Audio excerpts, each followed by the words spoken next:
The European calendar in the week ahead will present some updates on manufacturing and unemployment, as well as Bank of England Governor Mark Carney's inflation report testimony before the UK Parliament's Treasury Committee.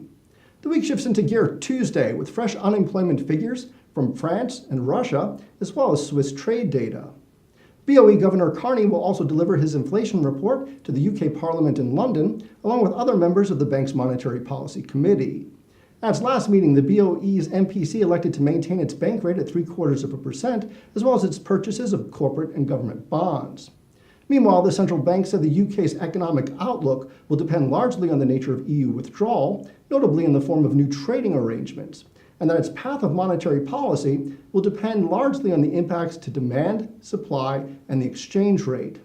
The BOE said that in response to Brexit, monetary policy, whatever form it takes, will not be automatic and could be in either direction. The central bank's testimony will be followed on Thursday by a flash reading of euro area consumer confidence for November, then on Friday by a final gauge of third quarter growth in Germany, as well as German and euro area flash manufacturing PMI readings for November. Final Eurozone manufacturing PMI came in at a 26-month low in October amid a decline in order books as exports fell for the first time in nearly 5.5 years. Trade concerns also pushed confidence down to its lowest level since December 2012. According to IHS Markit, lower manufacturing growth was recorded across much of the single currency area in October. Most notably, Italy slipped into contraction territory, registering its lowest PMI reading in just short of 4 years, while growth in Germany was the weakest in nearly 2.5 years.